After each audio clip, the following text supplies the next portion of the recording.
Hello guys, welcome to my YouTube channel. My name is Harjeet Kaur. हम कर रहे हैं लूसेंट जीके के ऑब्जेक्टिव क्वेश्चंस, जिसमें हमारा ज्योग्राफी सब्जेक्ट चल रहा है और इसमें आज हम डिस्कस करेंगे वर्ल्ड एग्रीकल्चर से रिलेटेड क्वेश्चंस।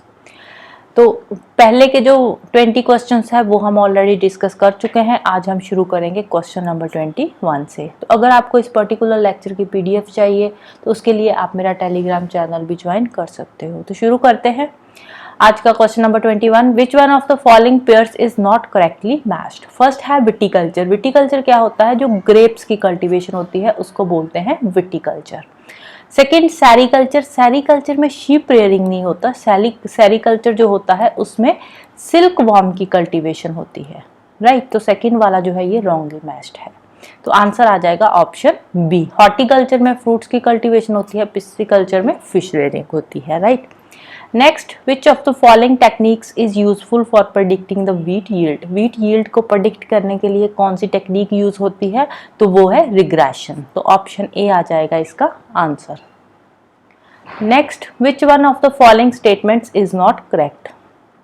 फर्स्ट है shifting cultivation is characterized by field rotation rather than crop rotation. Shifting cultivation में क्या होता है? फील्ड रोटेशन ही तो होती है। लैंड का एक टुकड़ा लेते हैं, यहाँ पे कल्टीवेशन करते हैं, एग्रीकल्चर का काम करते हैं। जब इसकी फर्टिलिटी कम हो जाती है तो इसको ऐसे ही खाली छोड़कर दूसरा लैंड का टुकड़ा ले लेते हैं, इसको साफ करते हैं, यहाँ पे कल्टीवेशन का काम शुरू कर देते हैं। तो बेसिकली यहाँ पे फील्ड रोटेशन हो रही है, क्रॉप रोटेशन नहीं हो रही। तो ये वाली स्टेटमेंट बिल्कुल करेक्ट है। सेकेंड क्या है? In intensive subsistence agriculture animal farming is more developed.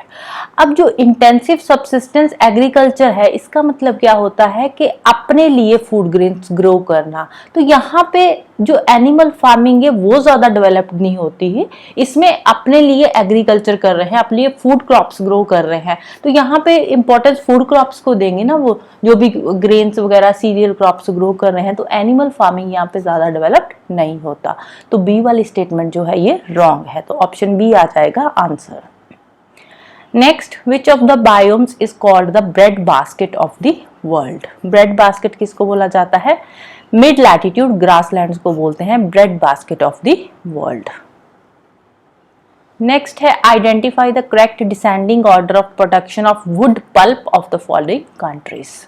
तो वुड पल्प की प्रोडक्शन की बात करें तो सबसे ज्यादा प्रोडक्शन होती है यूएसए में, सेकंड नंबर पे आता है फिर कनाडा।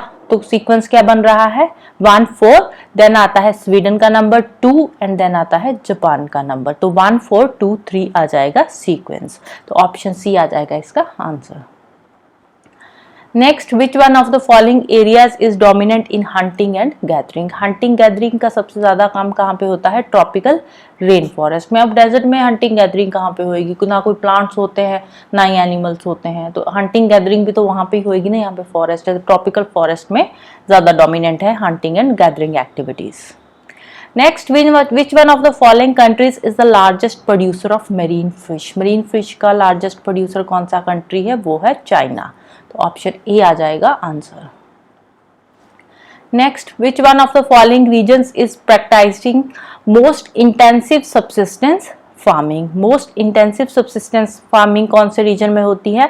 तो ये होती है मॉनसून एशिया में। तो ऑप्शन डी आ जाएगा answer. Which one of the following is the most important basis of the witless classification of agriculture of the world? अब ये जो विटले क्लासिफिकेशन है इसमें क्या है? इसमें क्रॉप्स को क्लासिफाई किया गया है, रीजनल डिस्ट्रीब्यूशन के वर्ल्ड में कौन से हिस्से में कौन सी क्रॉप की कल्टीवेशन होती है। बेसिकली विटले क्लासिफिकेशन में एग्रीकल्चर को क्लासिफाई किया गया है कि कौन से रीजन में कौन सी क्रॉप्स की कल्टीवेशन होती है। तो आंसर आ जाएगा इसका option D, regional distribution of the principal crops and animals of commercial significance. तो नेक्स्ट है south western part of California is known as? California का जो साउथ वेस्टर्न पार्ट है वहां पे होता है मेडिटेरेनियन एग्रीकल्चर, क्योंकि वहां पे मेडिटेरेनियन टाइप ऑफ क्लाइमेट है, right. Next, who among the following has divided the world into major agricultural region? तो वर्ल्ड को मेजर एग्रीकल्चरल रीजन में हमने देखा था कौन सी क्लासिफिकेशन में डिवाइड किया गया है? Whittlesey classification. तो ऑप्शन बी आ जाएगा इसका answer. Next, which of the following pairs are correctly matched? First है nomadic herding, Afro Asian arid lands बिल्कुल सही है। Livestock ranching Amazon basin, ये रॉन्ग है। जो लाइव स्टॉक रैंचिंग है ये कहाँ पे होती है, ये अर्जेंटीना वाले रीजन में होती है, राइट। तो अमेज़न बेसिन में नहीं होती, अमेज़न बेसिन ब्राजील वाला पार्ट आ जाता है, तो अर्जेंटीना ब्राजील से नीचे है। Next mixed farming eastern US से, ये भी बिल्कुल राइट है, तो 1 और 3 आ जाएगा answer. Next match list 1 with list 2। List 1 में ट्राइब्स के नाम दे रखे हैं, तो लिस्ट 2 में यहाँ पे कल्टीवेशन का नाम है। जरावा, जरावा कहाँ का ट्राइब है, अंडमान एंड निकोबार का ट्राइब है। यहाँ पे फूड गैदरिंग का काम होता है, जो जरावा ट्राइब के लोग हैं ये फूड गैदरिंग करते हैं। टोडास तमिलनाडु का ट्राइब है, ये पेस्टोरल पीपल है। अंगामीज, अंगामी कहाँ का ट्राइब है, ये नागालैंड का ट्राइब है, तो यहाँ पे टेरेस्ट कल्टीवेशन होती है। सौरा उड़ीसा का ट्राइब है, यहाँ पे शिफ्टिंग कल्टीवेशन होती है, right. Next non commercial pastoral nomadism is a way of life in. Non commercial pastoral nomadism कहाँ पे है, ये मंगोलिया के स्टेपेज रीजन में होती है। पेस्टोरल नोमैडिज्म का मतलब क्या होता है कि ये वाले जो लोग हैं ना, वैसे तो एक जगह पे ही रहते हैं, बट कभी कभार जब एक्सट्रीम कंडीशंस हो जाती है तो उस केस में ये एक जगह से दूसरी जगह शिफ्ट हो जाते हैं। Next match list 1 with list 2। First क्या है, शिफ्टिंग कल्टीवेशन। शिफ्टिंग कल्टीवेशन ये रेंगमास ट्राइब की है। रेंगमास ट्राइब कहाँ का है, ये बर्मा वाले रीजन का है। तिब्बत वाली साइड भी है थोड़े बहुत रेंगमास ट्राइब के लोग, और बर्मा वाली साइड पे है।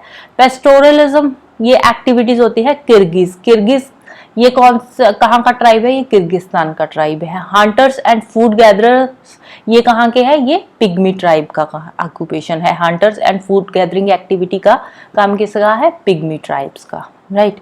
नेक्स्ट है हंटर्स। हंटर्स कहाँ पे है, ये होते हैं एस्कीमोस। एस्कीमो कहाँ पे होते हैं, ये नदर्न एरिया में, जो पोलर रीजन में यहाँ पे बहुत ज्यादा बर्फ पड़ती है, जैसे रशिया का नदर्न वाला पार्ट, साइबेरिया वाला रीजन हो गया, नॉर्थ अमेरिका का नदर्न पार्ट, तो वहां पे होते हैं Eskimos. Next in the world viticulture, horticulture, sericulture are well developed in. अब ये जो फ्रूट्स की कल्टीवेशन, ग्रेप्स की कल्टीवेशन होती है या सिल्कवॉर्म की, ये कौन से रीजन में होती है, ये होती है मेडिटेरेनियन रीजन में, तो ऑप्शन सी आ जाएगा इसका answer. Next assertion in Kazakhstan transhumance is practice. Transhumance का क्या मतलब होता है, ट्रांसह्यूमेंस का मतलब होता है कि सीजनली एक जगह से दूसरी जगह शिफ्ट हो जाते हैं। जैसे कि एक जगह पे रह रहे हैं, वहां पे सर्दी बहुत ज्यादा पड़ती है, तो विंटर्स में वो दूसरी जगह पे शिफ्ट हो जाएंगे, उसको बोलते हैं ट्रांसह्यूमेंस। तो कजाकिस्तान में ट्रांसह्यूमेंस जो है वो ज्यादा प्रैक्टिस होती है। रीजन क्या है, there is a seasonal shifting of snow line in the mountains. अब माउंटेन्स पे जब बहुत ज्यादा बर्फ पड़ जाती है तो ये लोग क्या है, कजाकिस्तान में थोड़ा नीचे आ जाते हैं। जैसे ही गर्मी आती है तो ये फिर ऊपर माउंटेन्स के ऊपर चढ़ जाते हैं। तो यहाँ पे असर्शन और रीजन दोनों स्टेटमेंट्स राइट्स है, and reason is the correct explanation of A. तो ऑप्शन ए आ जाएगा इसका answer. Next consider the following south east Asian countries which produce 90% of world's रबड़। अब ये जो कंट्रीज यहाँ पर दे रखी है, इनको करेक्ट सीक्वेंस में हमने अरेंज करना है इन द सीक्वेंस ऑफ, कौन सा सीक्वेंस है, डिक्रीजिंग ऑर्डर में। सबसे ज्यादा रबड़ प्रोड्यूसिंग कंट्री कौन सी है इन सब में से, तो वो है मलेशिया। तो नंबर 1 पे आ जाएगी मलेशिया, नंबर 2 पे आ जाएगी इंडोनेशिया, नंबर 3 आ जाएगा वियतनाम, और नंबर 4 आ जाएगा श्रीलंका का। तो सीक्वेंस क्या बन जाएगा, 2 1 4 3। तो ऑप्शन डी है इसका answer. Next horticulture is most widespread in. Horticulture कहाँ पे होता है, मेडिटेरेनियन रीजन पे। लास्ट क्वेश्चन है nitrate deposits are found in the northern part of Chile. Nitrate deposits Chile के नदर्न पार्ट में ज्यादा मिलते हैं, राइट। So this is all about today. जाने से पहले वीडियो को लाइक कर देना, शेयर कर देना और चैनल को सब्सक्राइब कर लेना। Thank you, bye bye and have a nice day.